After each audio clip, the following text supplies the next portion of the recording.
Hello everyone, and welcome to the next JBH webinar, which is how to pitch and craft data-led PR campaigns. And we're really lucky to have Ashley Kirk, who's joining us this morning, and he is senior data journalist at the Telegraph, and he also teaches data journalism too.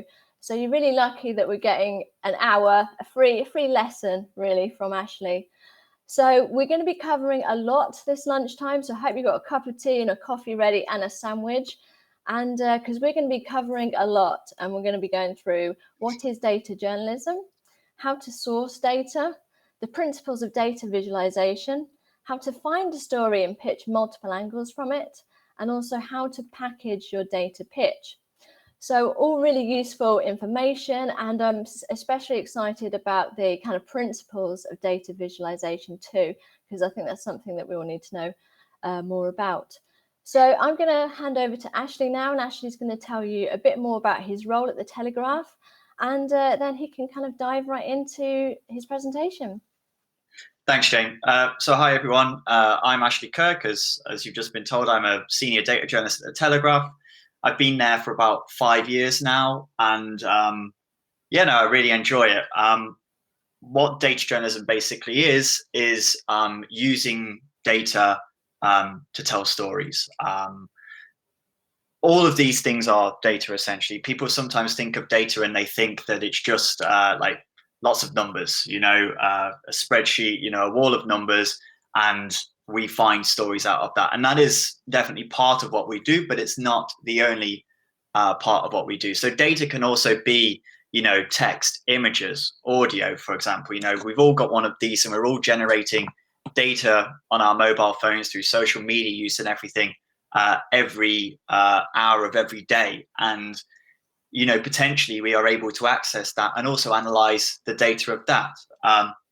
So, for example, it might be that, for example, we can analyze the text used in, a US president's State of the Union address every year and see, for example, what their priorities for that certain year are and how they've changed over the years. Now, that isn't strictly what you'd think of as like numerical data. It's textual data, but it is still something that we can analyze and find a story out of. And so that is what data journalism is. It's reporting where data, any one of those data types which I've just talked about, is your primary source. Now, I say primary source because it's important to say that it's not your only source. So just like any other journalist that you talk to, I go out there and I talk to individuals, experts, academics, or whatever, once I've started to find my story in the data. So it's important not to just think of data journalism and think, okay, they just look at the numbers and that's it. We're a reporter in the sense of anyone else that you talk to, but data is our primary source. So over the next 40 minutes or so, I'm going to just take a bit of time to talk about what data journalism is, what the best practices are, where you can find data, how you can visualize data. And then obviously we're going to take a good 20-minute chunk at the end where I'm going to answer any questions that you guys have. Important to say as well, this presentation is quite detailed and there's going to be quite a lot that I'm going to skip over, especially when we get to like the analysis section. But afterwards, these slides are going to be available for you so that you can go back and revisit, all the different like formulae and, bullet points that I'm going to just skip over quite quickly. So Simon Rogers is the data editor of Google. He used to be the data editor of The Guardian. And he comes up with these 3 points about what data journalism is, just to solidify that a little bit more. The point is really, it's about telling stories in the best and possible way. So I think of data journalism and I think of two different things. Firstly, it's about the exclusivity of stories. If you don't have journalists that can dig into big data sets and find the stories in them, we're leaving vast quantities of stories out there which need to be told. So you need people who can dig into the data and find the exclusive lines in them. Secondly, you have the visualization side as well. So we're no longer limited to just writing a linear 400 words of copy to tell and communicate a story to our readers. We can think of different ways to tell them. So for example, it might be charts, which we're going to talk about later, or like an interactive to personalize a story to a reader, which then ultimately makes it more engaging to them, means that they're going to stay on your page for longer, and all of those benefits that come from that. So I'm just going to go over a couple of good examples of what data journalism and why I think they're good, and which one of the following it associates to. So firstly, as I was saying, uncovering exclusive stories. So sourcing data, you can use things called FOI, Freedom of Information Requests, which is basically a law that was brought in the early 2000s, which allows anyone to access data held by a public authority just by sending a Freedom of Information request, where you can ask them for any data that they might hold. And if they have it and it doesn't match some exemptions, for example, if it doesn't cost them too much money to release it, they have to release it. So for example, this is a story I did where I FOI'd every police force in the country and asked them for the average response time for an emergency call out every year. And you can see, for example, with every police force, basically it was going up incrementally from 2010 to 2018 when this piece was published. And you can see that we visualize it in a certain way. So it's important. Data journalism is important to sort of like dig exclusive data out there and release something that is obviously in the public interest, which is a crucial thing that we want to do.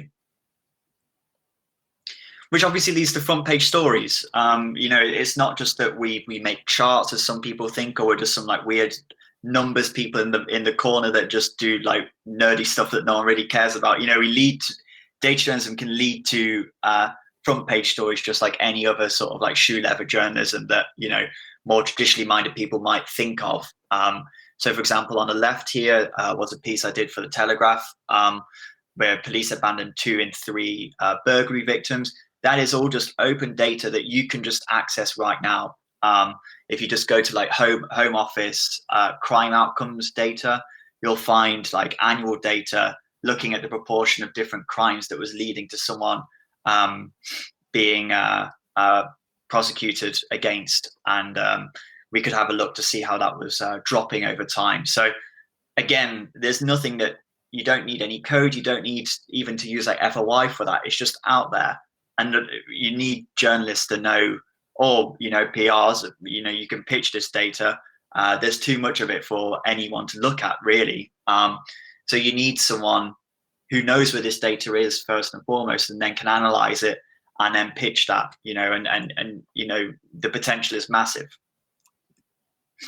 On the sort of like more visualization front, visualization is really crucial because it basically helps people engage in your stories better. So this is a story, it was done by The Guardian in 2015, so it's quite old now, but it was about house prices. And again, back in the day, like you might have written a 400-word linear piece of text, basically talking about how house prices have increased for another year, and they're highest in London and they're lowest in wherever it is, which is good. There's nothing necessarily wrong with that. But now with visualization techniques, we can create a map that literally shows you that in a picture. You can see the darker reds here of like London.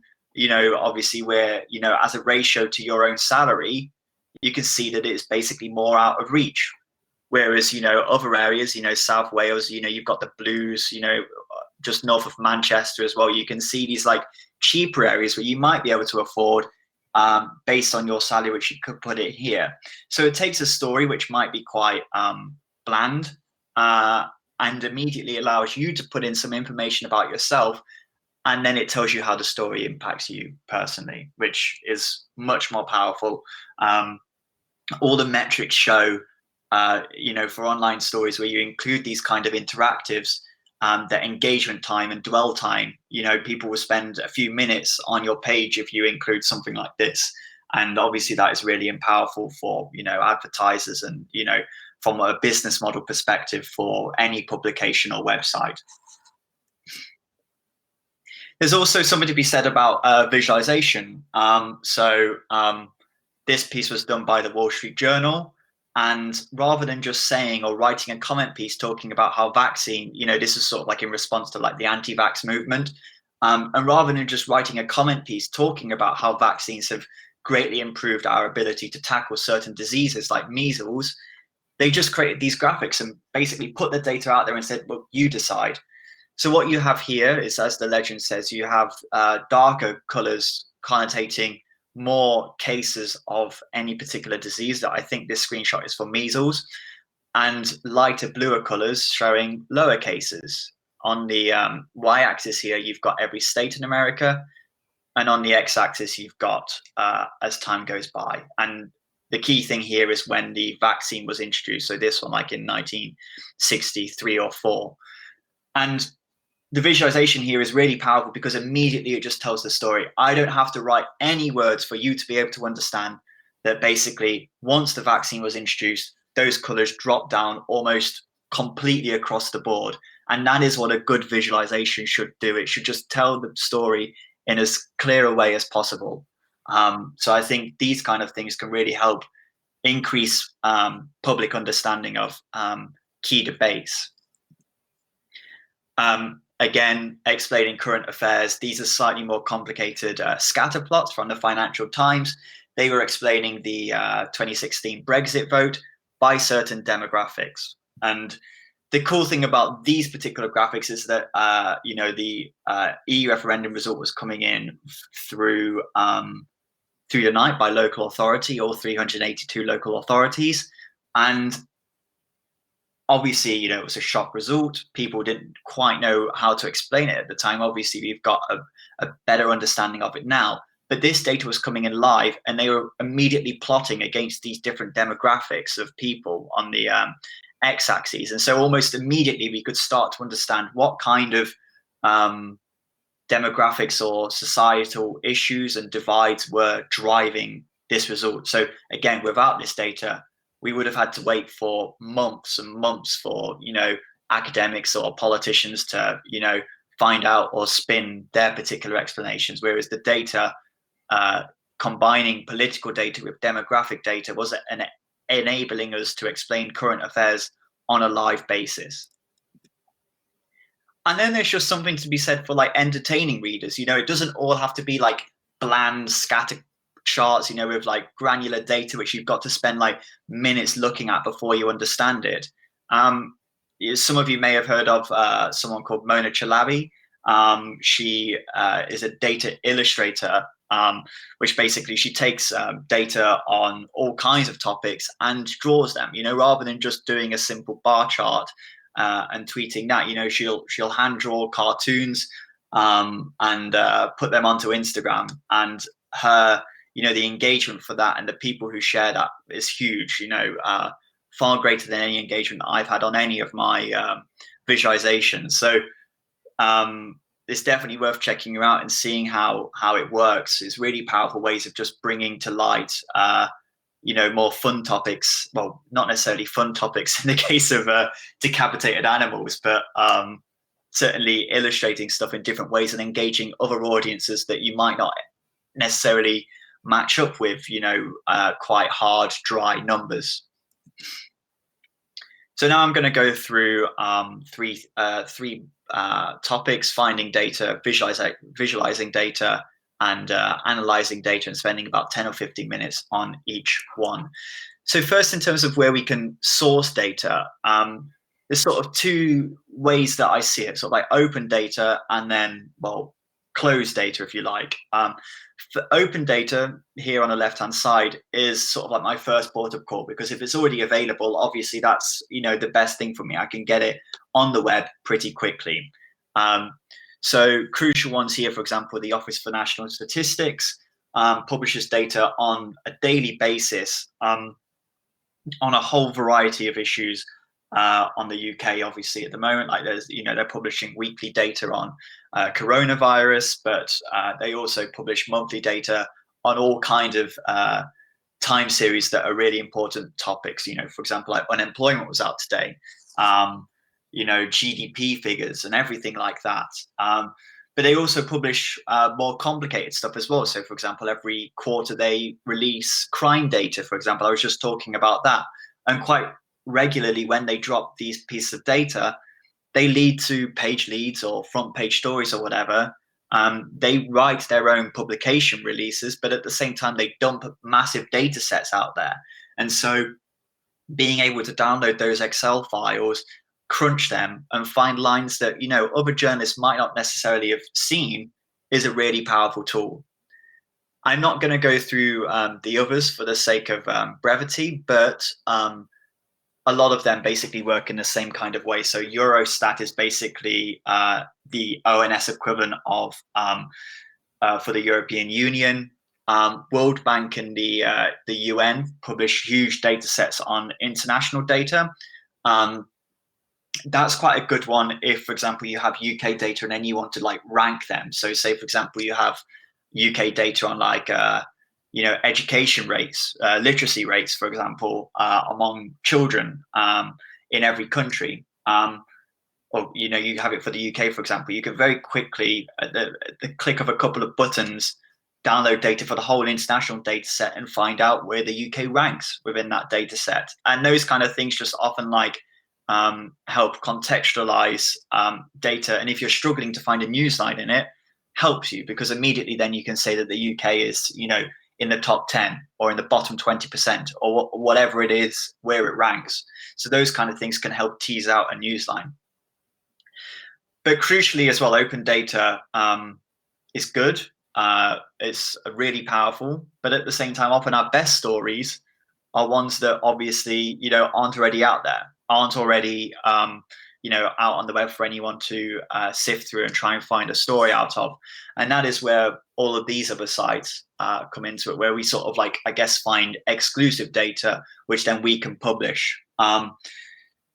So again, I've spoken about things like FOIs, but this is things, for example, where collaboration with PRs can be really impactful as well. You know, they can often surface data from companies or elsewhere for us to be able to get exclusive lines. I did a piece the other day with one looking at coronavirus testing centres around the UK and the driving distances from each one, so we could find out communities that didn't have a coronavirus testing centre within an hour's drive of them, for example.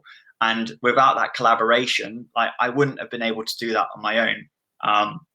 You know, I could have found the testing centres, but I couldn't have worked out those driving times, for example. So those kind of things are really essential. There are also other things, for example, like scraping. And while I won't go over that now because it's a bit more complicated and it's not necessary to get, you know, for a vast majority of data journalism, it is a powerful way of pulling out data that is, you know, potentially in an inaccessible format on the web. There are a couple of links here that I'm going to just leave here. So, for example, with the ONS, if you wanted to go to their GDP data, you can just go to the ons.gov.uk and search for it, but there's some links there to get you started as well.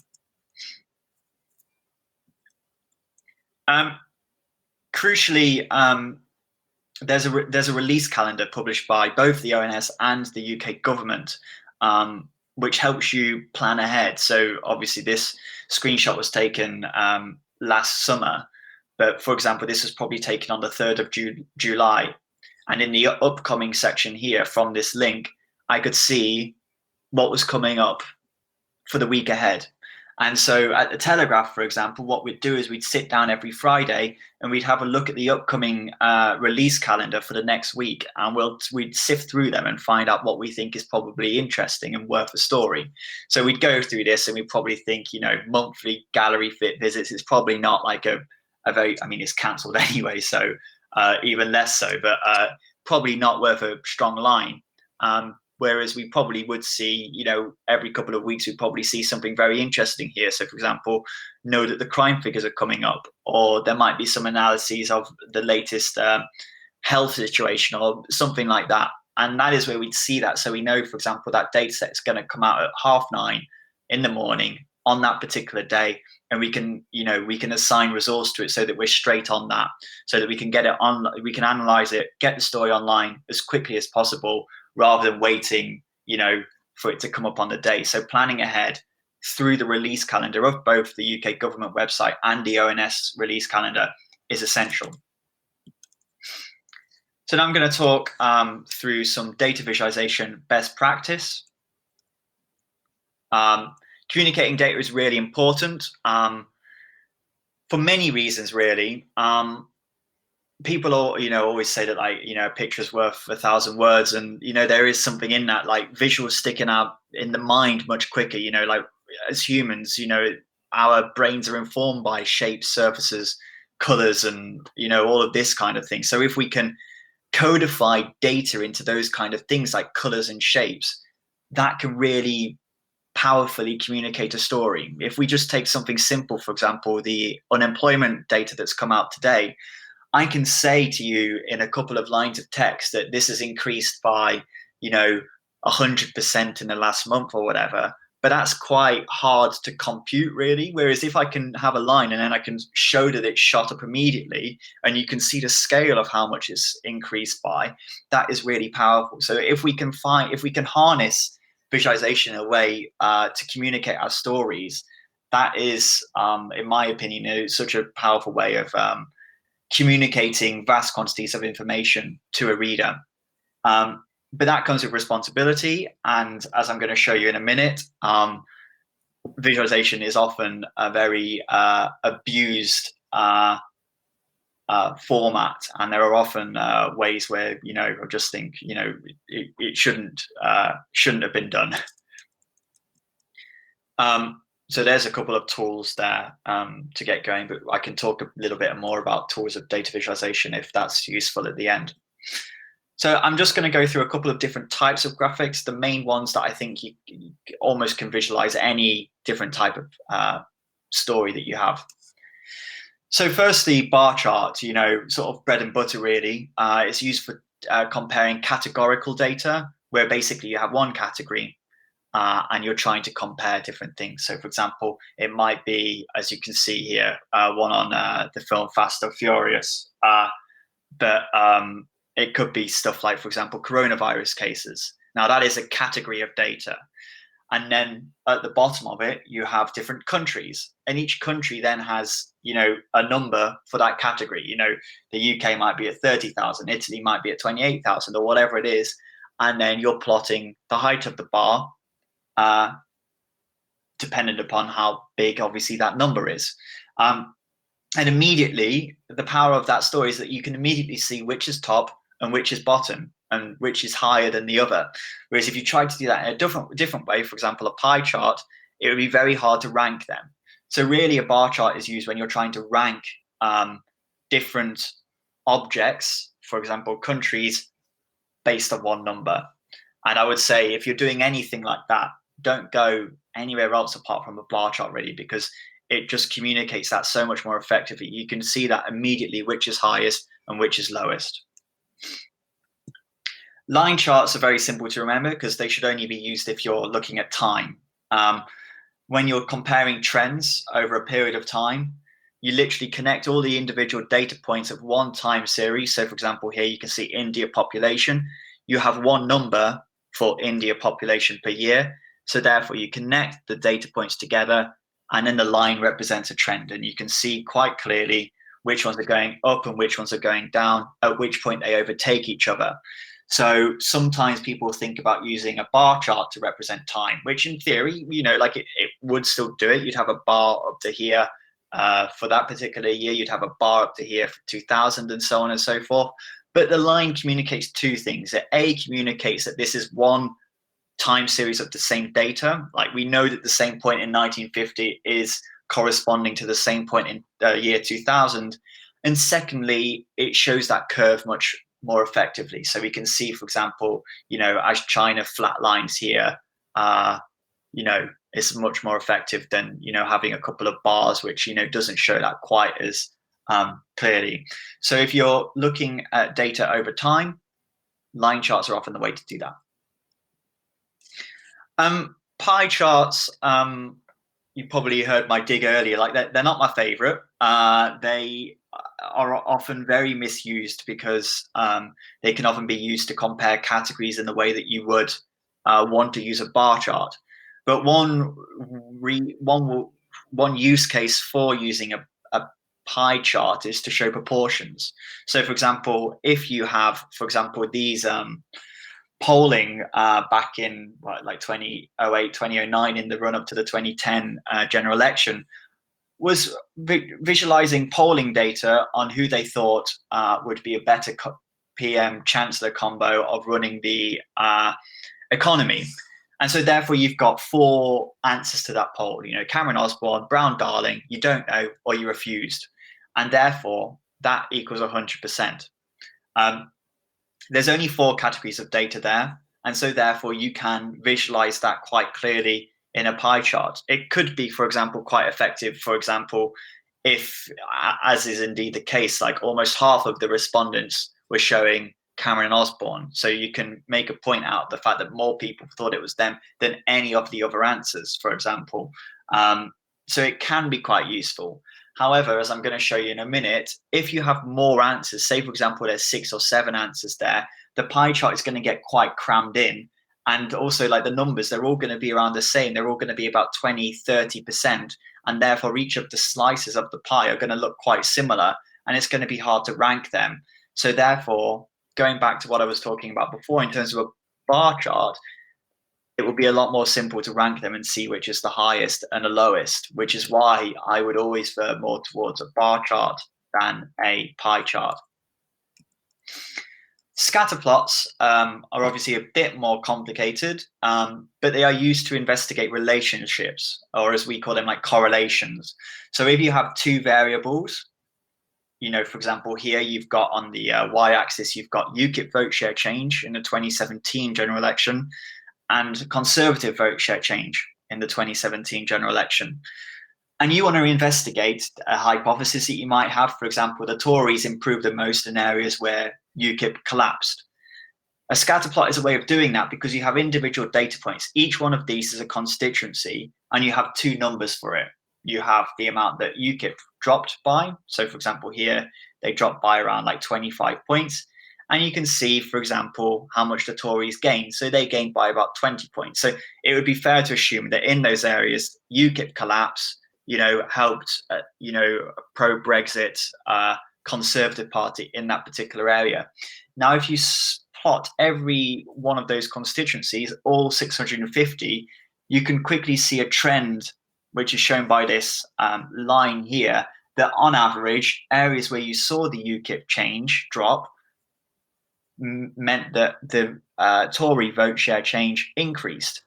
And so therefore, what is quite complicated data and would be hard to show in any other way is pretty easy to present in a scatter plot. I think it might be quite a good time here to say as well that annotation can be a really good way of helping a chart. So, for example, here, there's no annotation to help you understand this chart. Whereas if, for example, I pulled out one diamond here and said this was, Clacton, and before UKIP won big here, whereas now they've dropped by 30 points and the Tories managed to take it back by gaining 20 points, that would help. That one little story would help you understand the wider context.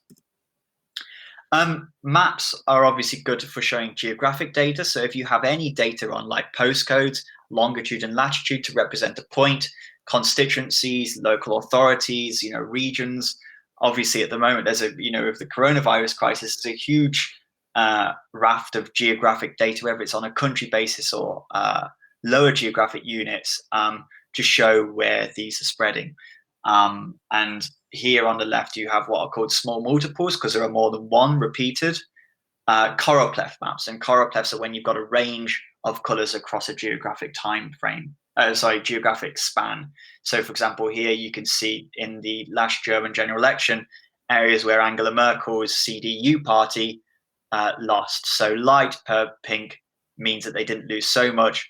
Dark red, in East Germany, for example, they lost a lot. And you can see, for example, the far right party, the AfD, increased more in those areas. So this is a really clear way of us presenting different trends that were happening, again, without hardly any words. It might take a bit of time to understand, but once you've got it, I think is a really powerful way of visualizing that narrative. So quickly, some bad charts. Maybe have a minute to think about why this is a bad chart. This is showing the European Parliament breakdown. Two things I'd say are wrong with this. One, it's a pie chart. Going back to that point that I'd say is you have, I think, the center left block here, the S&D, and then you have the center right block here. Now, because of the 3D nature and because of the pie chart element, it's quite hard to see which one of these pies are bigger than the other. Now, I'd say it's this one, but because it's further away, the red is actually occupying more space on your screen, and so therefore the eye is drawn to it.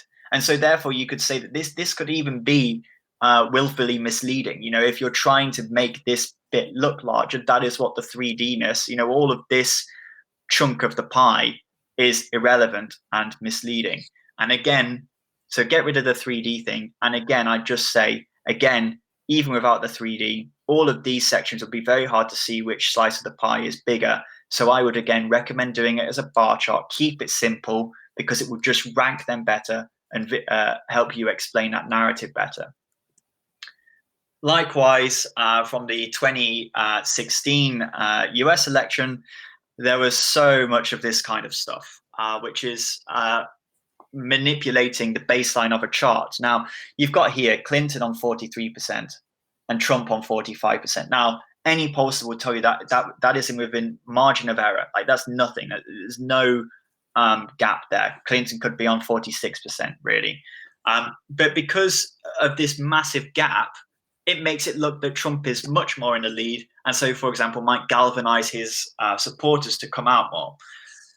Now, the Washington Post did this big thing, which was basically saying that if you're looking at the proportionality of these two things, it's basically implying, because this is obviously the y-axis of 0, it's basically actually saying that Clinton is on 33%.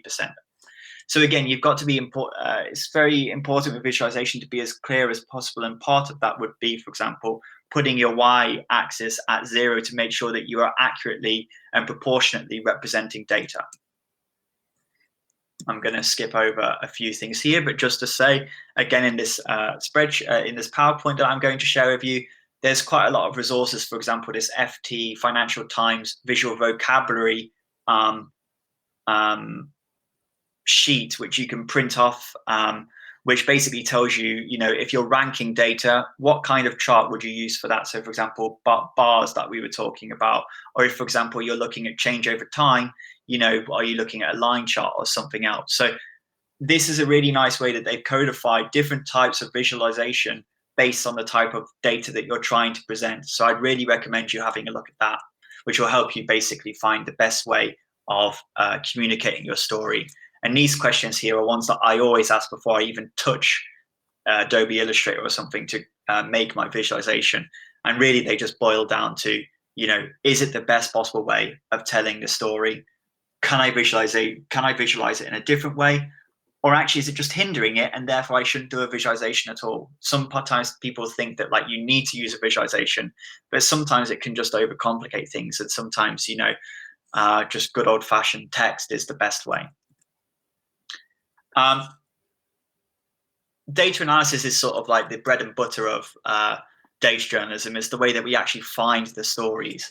And so therefore, I'm just going to spend like 2 minutes. I'm not really going to go over this in much detail, but I just wanted to introduce you to a couple of skills that you can just do in Microsoft Excel or Google Sheets that will help you pull out data from, you know, or pull out storylines from a wall of data or cells for anyone who isn't very comfortable in using Excel, because I know that it can be quite overwhelming for some people.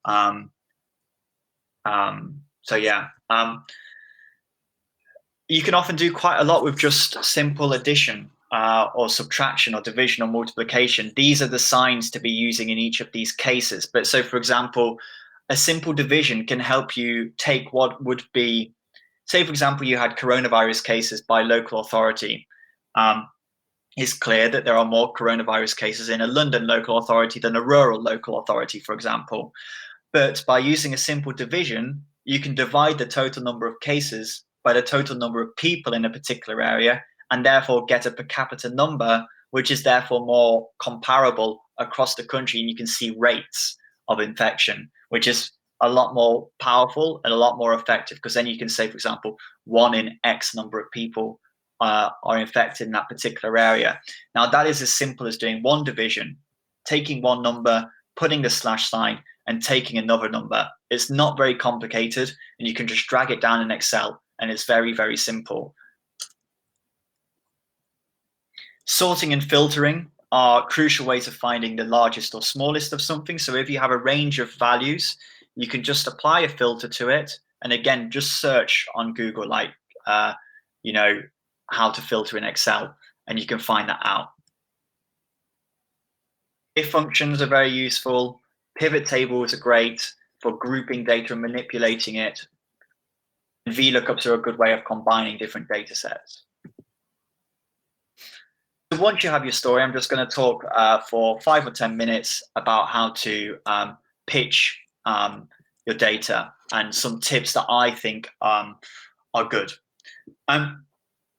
When I get a pitch coming in, really, I think the main thing, the first question that I have is, can I sell it to my editor? I'm not the audience here. Like, the only thing I'm going to do really is, write it up and send it to an editor. And the somewhat frustrating thing is that there's no magic formula that's going to get that sold, because every day, there might be a different editor on, there might be a different news cycle.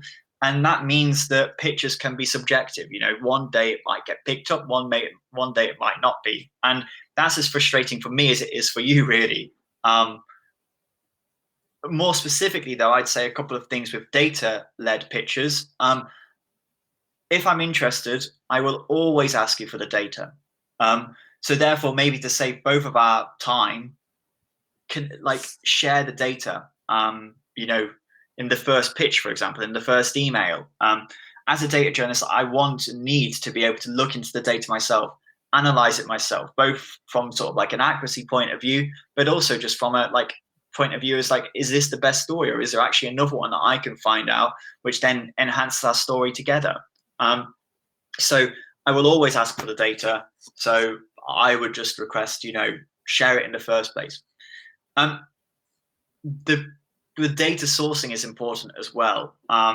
So I get quite a few pitches where there's been a survey of people, and maybe these are done online or something, but often the sample sizes are quite small.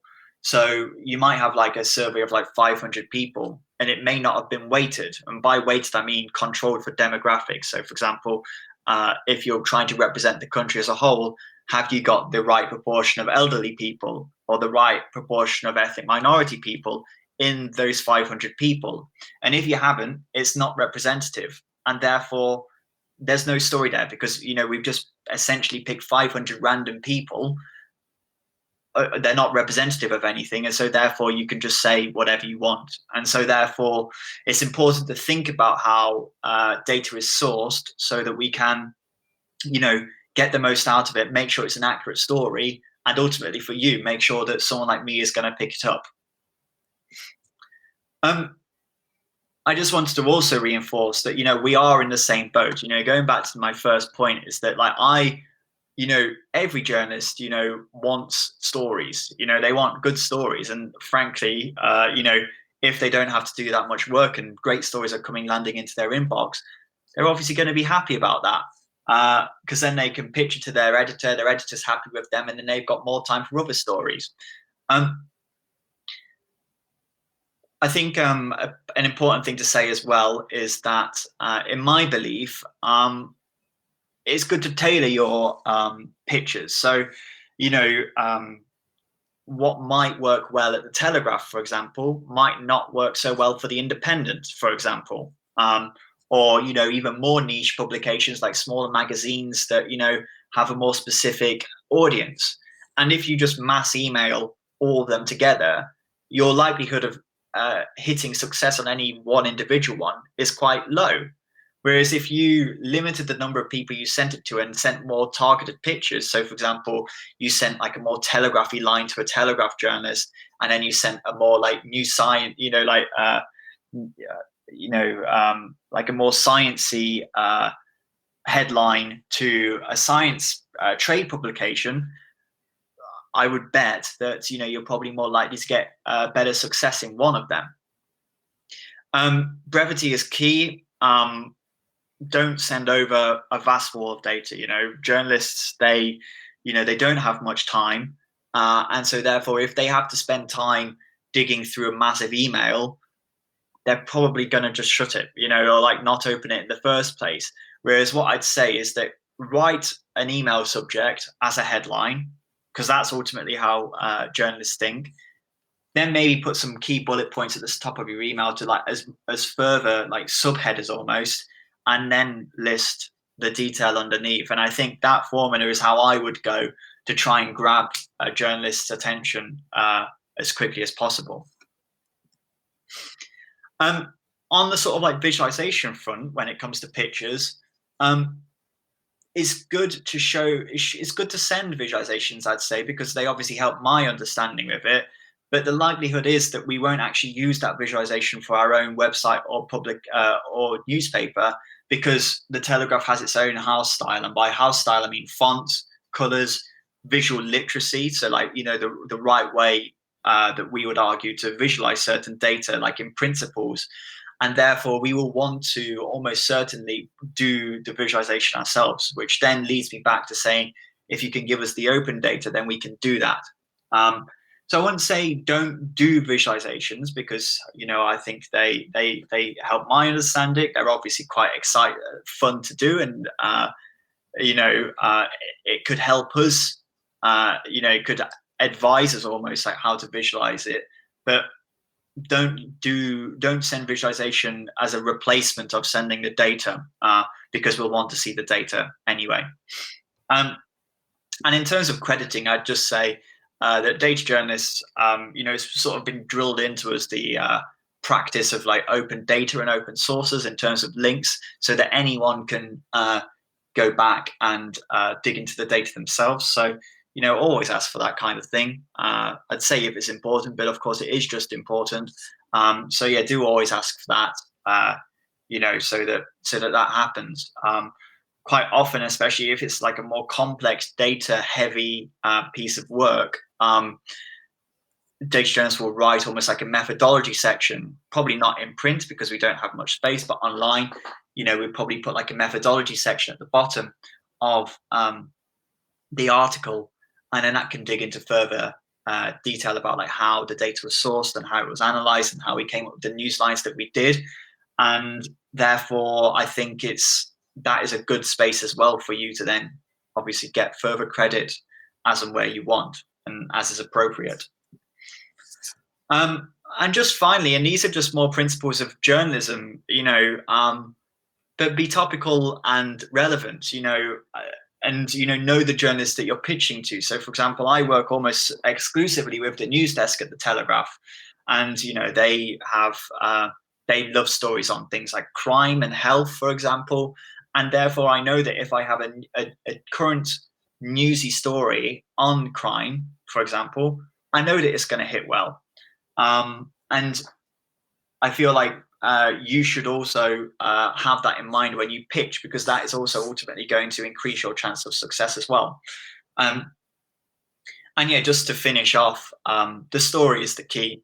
If you've got a solid story, the packaging of it obviously will help, but it isn't the most important thing. So, just make sure you've got a good story, and if you have, and it's something that the journalist would like, then it's going to lead to success. And that might sound quite a woolly point to make, but it is just frankly the truth. And it will help us, if we see that there's a solid news line, then we're going to pick it up because we want to, we want to run good stories. And if we have, as I said at the start, if we have good news lines dropping into our inbox and we can give them to a news editor, that is just saving us time. It's giving us good stories, which is a win-win situation. So I know that I've rushed through a little bit there, but I wanted to get done so we can ask some questions. So Jane, I think hopefully you're still there. I'm still here, and we have lots of questions. So I know that was a super interesting, and you stuck to the timing as well, which is great. So we'll just go through some of the questions we've got here. So the first one from Laura is, hi Ashley, to what extent do data journalists appreciate data-based stories from PRs, Vs uncovering your own exclusives? So if we have data, can we share it with you as an exclusive to make it more appealing to you? Absolutely. Just like any other journalist, we want exclusives. So for example, that coronavirus testing driving center story that I was talking about, that I worked with a PR with for that, they offered that on an exclusive basis, and like I asked for that because I don't want to start working on a story that I know that then in a day's time when it's ready, the Times has got it or something, because I'm giving that to the editor. The editor wants the Telegraph has got an exclusive story. He doesn't want to know that the Times has got it as well, because that obviously lessens the quality of the story. So yes, we appreciate that immensely, and really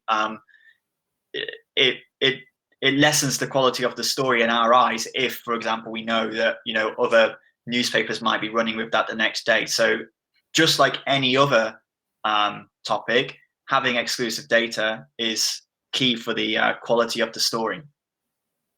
Brilliant. Okay, it's always good to know. And we've got another one here from James. So he says, regardless of how powerful the data set is or how good the story it tells is, what are your thoughts on the business or organization the story comes from? For example, are you more inclined to run with a piece about driving test pass rates from an insurance provider than a gambling firm? So that's an interesting question. Yeah, it's almost a bit like how long is a piece of string, really. But of course, I think in that specific example, like there is one that is definitely a bigger authority in that area than the other one, and we wouldn't probably run a gambling, like someone, a gambling site talking about driving test rates, for example, just because like we'd question like what is the authority there, it's like the data is literally equivalent of getting a gambling expert talking about driving. If you're on the news, if you're on BBC at 6 and they're talking about driving test rates, and then they're like, oh, and now we've got the CEO of a gambling website, you'd be like, well, hang on a minute, like that doesn't make any sense. It's exactly the same principle. Like if we are talking about driving, we want a driving expert, and therefore we would want a driving website or someone to be or an insurer, like they're connected with driving as well. That would be a legitimate source. But it's the same point of view. We'd want a relevant, respected and authoritative source for any particular topic that we're covering. Great. Okay. And Alice asks, how far in advance do you tend to plan ahead when using things like release calendars, and when is best for PRs to pitch, e.g. 1 or 2 weeks in advance? I'd say that usually, like, for example, like I was talking about the weekly meeting that we have, that is usually to cover stuff like a week in advance. Most of the stuff in a release calendar is more like daily news cycles. So, for example, the treatment of that might be a certain way. So, we'll probably write like a piece on it that's maybe like 400 words, and then we'd have a couple of charts in that piece. But it's not going to be a much bigger interactive project, and they're the ones that obviously take much more time. So our workflow can vary from like 1 or 2 days to like 1 or 2 months in our biggest pieces. So for example, we did like an Oxbridge College league table last year, for example, where we analysed every Oxbridge college. That took, I think, almost like 3 months to do, and it's involving lots of different people: developers, designers, editors, researchers, data journalists, obviously, project managers. Like that takes much more time, and so therefore, if we're planning to give something that much treatment, then obviously we want as much notice as possible. I guess the short answer is that we want as much time as possible. But we can turn something around in 1 or 2 days if that's what it warrants. But really, it does depend on the story and what kind of visual treatment we want to give it, for time. Again, though, if it's exclusive, and it's like an off-diary news event, i.e., it's not going to get broken, by another publication in the next couple of days, then obviously we can assess whether we rush that out or whether we actually sit on it for a week to do a bigger treatment on it. Great. Okay. And what else we got? We've got one from Stephen here, which is, what are your thoughts on being offered a data set from a brand company versus a PR agency? So would you ever favorite a company over a PR agency? I don't think so. I think what I'd say really is that it comes down to what I was saying before about the story being key. If we've got a good story and it's an authoritative source, and we can dig into the data and we realize that like it's been done in a what's the word, like a reliable fashion, then it doesn't matter really where it comes from. Like the source obviously needs to be, again, a respected source in that area and everything, but there isn't like an inherent preference between those two. The story is key, and whether it's been done in in a good way, the story checks out, it's reliable, it's accurate, and if we've got that assurance on the accuracy side, like I wouldn't really have a preference. Great. Okay. We've got quite a long question here, but it's actually a really good question. So this is from Sean, and it's, apart from the data, what would you expect to be accompanied with a data-led PR pitch that is sourced from an FOI? For example, would you prefer a PR to source retrospective quotes from the relevant public organizations to comment on the key findings of their own data release, or would you rather take care of this part yourselves after you receive the PR pitch? It's a very good question. I think it's unlikely that we'd take the whole thing off the shelf, just lift it and, take the quotes and everything, because, as a journalist, that like we have a responsibility to sort of like interrogate it further. So, for example, we would want to go and probably talk to an expert, and we'd obviously want to present it to the relevant, like if it's a government department, for example, like, give right of reply to them anyway. So, for example, if you had like a transport story and you pitched that and you'd included like the right of reply, the response from the Department for Transport, like we'd probably still have to go to the Department for Transport anyway to say, like we're writing this story, this is the line, do you want to comment? So it's probably a bit of a waste of time for you to go and do that yourself fully, when we'd have to just repeat the process anyway. But at the same time, if you've gone and got expert comments, like you've got an academic who's gone and been like, what, talked about why this is a big issue, you're doing two things. You're helping us explain the story, because it's not just you saying this is a big issue. You've got a respected source telling us that it's an issue. And even if we don't use it, like that is obviously useful and probably enhances the possibility of us picking up your story, because we see that it's a big deal. So yeah, I guess in itself, like that is a good thing, because obviously it increases the chances of your story getting picked up. But warning, like we still have the responsibility to go and do some of that work anyway. We might pick some of your quotes, like it might be a bit of a mix. I don't know if that really answers the question. I think it's definitely a good thing to do, but like we would still have to go and do some of that work ourselves anyway.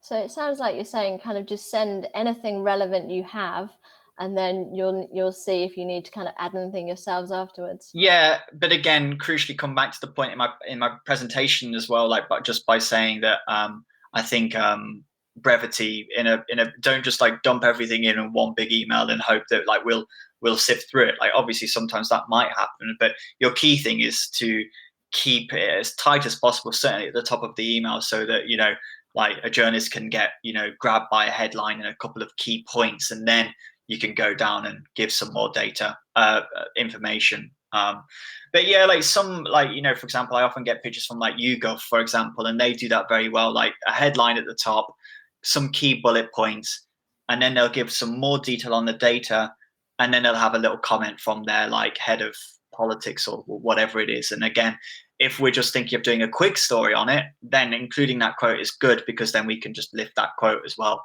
So I think it definitely is good to include. Great. Okay. And we've got a couple of questions about surveys. So the first one is, what would you say is more important, the size of the survey or the weightings of the survey? And is there a preferred size for a survey? It depends, because it depends what you're surveying, right? Like if you're surveying the whole country, then your sample size probably needs to be bigger. If you're surveying architects, then obviously the sample is going to be smaller, you know?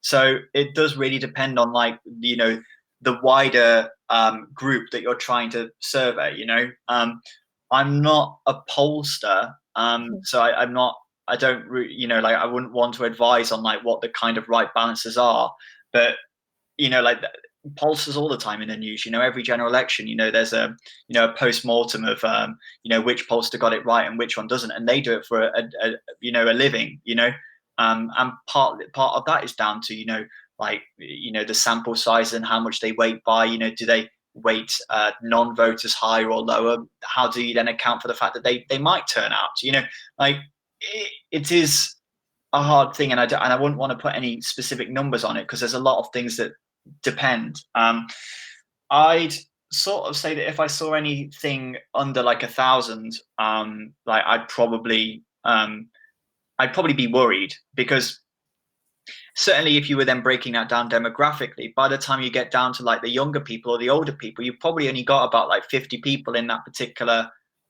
category. And you know, like I can't say, for example, that, you know, just by going down the road and picking the first, you know, 50 people that I see, or elderly people that I see, that like, you know, that is representative, you know, that there's so many things at play there that really you probably do need something over 1,000, depending upon what the topic and the people that you're trying to survey is, obviously, before you can actually drill down that much and make sure that it is representative.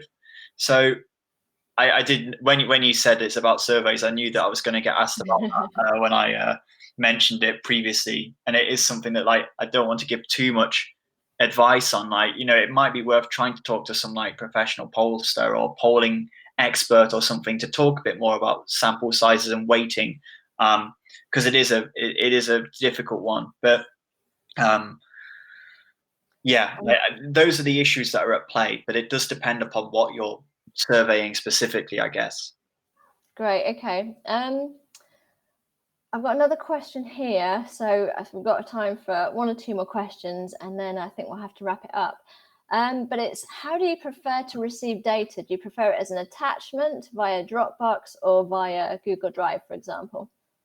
I don't really mind. My attachment's probably easier, isn't it? But I wouldn't really mind. I guess it depends on how big the data set is as well. You know, sometimes you might have to go for like Dropbox or something, where if it's too big for an email attachment. But I wouldn't really mind that much. I think the key thing is just, you know, provide that data for us, so that like if we do get you know, captivated by the headline, you know, that it's there for us to then dig into if we want to. And if we're really that interested in whatever the particular pitch or story is, you know, we're going to do, you know, we're going to look at the data, however one of those three ways that you send it. Sure. Okay. There's a couple more questions about kind of links to what you've been discussing. So we will be sharing Ashley's deck, and there's lots of links to obviously all the tools and data visualization platforms that he uses. So please check that out. And then someone else asked for the illustrator, the data illustrator, and I think Laura Hampton popped it in the chat. So there is a link to that lady on Twitter in the chat. So I think that's all we've got time for today. So thank you, Ashley. That's been really useful. Thank you. Certainly loads of tips that I know our team are going to find really helpful when pitching in the future and crafting stories. So thank you again. As I said, the deck and the webinar will be available on our website, and we will provide a link to that later on this afternoon. And before we go, I just want to tell you a little bit about our upcoming webinars. So the next one we've got is Own the Crisis. So it's top confidence tips for PRs, and that's going to be on the 2nd of June, and that features Kirsty Hulse as well. So look out for that one. And then we've also got a really quite fun and entertaining one on digital PR fails. So what can you do when your campaign goes sideways? And we've got a couple of industry digital PRs just chatting about some of those nightmare campaigns and what they did to fix them if possible. So check out our webinars page, which I know Andy is sharing in our chat. And we look forward to seeing you again in the future. Thank you again to Ashley, and thank you to everyone for joining us today. Thank you. Cheers.